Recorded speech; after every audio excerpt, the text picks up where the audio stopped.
हमारे आने जाने से आपको बहुत मसला होता है, लेकिन आपका बेटा आपकी राख के नीचे इस घर में क्या कर रहा है उससे आपको कोई फर्क नहीं पड़ता। तुम यहाँ आओगे मेरी कब्र बनाने के लिए, लेकिन मैं तुम जैसे नाकाम आशिक का मजार बना दूंगा। देखिए वो मुझे तंग कर रहा है ना, वो इतनी अहम बात नहीं है। मेरी बीवी का साबका शौहर उसे फोन करके तंग करता है, मेरे लिए ये सबसे अहम बात है। जब मैं यहाँ आई तो आपकी भतीजी मेरे शौहर से इतना करीब क्यों थी? पूछे इससे क्यों थी ये सलार के करीब? जान निछावर करती है मुझ पे, आज भी मरती है मुझ पर। तेरे घर में घुस के तेरी गवर्नर बना दी आज। तो मेरा नाम भी जुल्फकार शाह नहीं। तुम्हारा शौहर घर पर नहीं तो क्या बात हो सकती है? बकवास बंद कर अपनी। क्या मसला है? खुलकर बात करो, क्या किया इसने? आप मेरा सारा जहां है, मेरी जिंदगी है आप।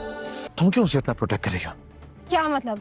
तुम नहीं समझ रही, लेकिन मैं समझा। नूर की मुश्किलात खत्म होने का नाम ही नहीं ले रही। एक मुसीबत खत्म होती है तो दूसरी शुरू हो जाती है।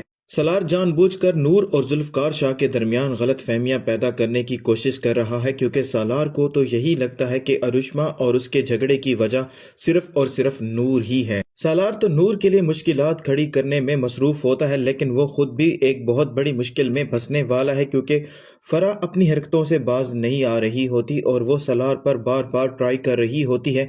उसका मेन मकसद ही यही होता है कि वो अरुष्मा और सलार की तलाक करवा दे ताकि बाद में सलार से वो शादी कर सके। इसीलिए वो जानबूझकर सलार के कमरे में सलार से बात करने के लिए गई हुई होती है। तो इतनी देर में अरुष्मा भी अपने रूम में आ जाएगी और वो सलार और फरा को बहुत ही ज़्यादा करीब देख लेती है, तो उसका भी पारा हाई हो जाता है और वो वहीं पर ही शोर डालना शुरू कर देती है और वो ज़बरदस्ती पकड़कर फरा को अंजुम के पास लेकर जाती है और उससे यही बात पूछती है कि पूछें आप अपनी लाडली भतीजी से कि ये मेरे शौहर के साथ क्या कर रही थी। तो अंजुम को ये बात समझ नहीं आएगी, तो वो यही बात पूछती है आखिरकार तुम क्या कहना चाहती हो, खुलकर कहो। तो अरुष्मा यही बात कहती है, आपकी भतीजी मेरे शौहर के बहुत ही ज़्यादा करीब थी। जब मैं घर पर नहीं थी तो ये दोनों कमरे में क्या कर रहे थे, ज़रा आप इससे पूछें। और आपको तो मेरे आने जाने पर एतराज़ है, लेकिन आप तो घर में मौजूद होती हैं और आपकी नाक के नीचे ही ये दोनों क्या गुल खिला रहे थे। तो फरा इस बात से साफ इनकार कर देती है। फरा तो झूठ बोलेगी और यही बात करेगी कि मैं तो सलार से खाने का पूछने गई थी और आपने ही मुझसे कहा था। और सलार भी यही बात करेगा कि फरा भी मुझसे खाने का पूछने के लिए आई थी, क्योंकि सलार भी अपने आप को बचाना चाहता है। लेकिन अरुष्मा को ये बात समझ आ जाएगी, सलार पहले भी ऐसी हरकतें किया करता है और अब भी उसकी वही हरकतें हैं, बाज नहीं आने वाला। तो इसीलिए बेहतर यही है कि सलार से अभी से ही किनारा कर लिया जाए और अरुष्मा नाराज होकर सलार का घर छोड़कर चली जाएगी।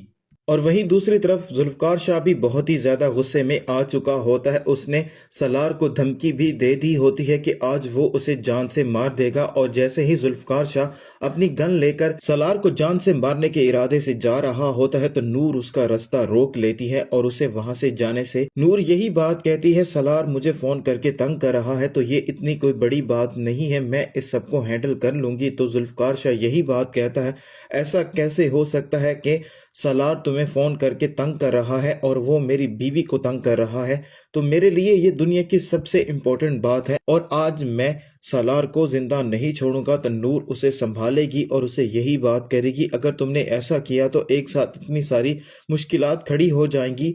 और जुल्फकार शाह को यही लग रहा होता है कि नूर अभी भी सलार को प्रोटेक्ट कर रही है, इसीलिए वो नूर से यही बात कहता है, मुझे सारी बात समझ आ रही है, तुम ऐसा क्यों कर रही हो, तुम जानबूझकर उसको प्रोटेक्ट कर रही हो। तो नूर बहुत ही ज़्यादा हैरान हो जाएगी जुल्फकार शाह की ये बात सुनने के बाद, क्योंकि जुल्फकार शाह के माइंड में तो सलार की बोली हुई झूठी बातें होती हैं।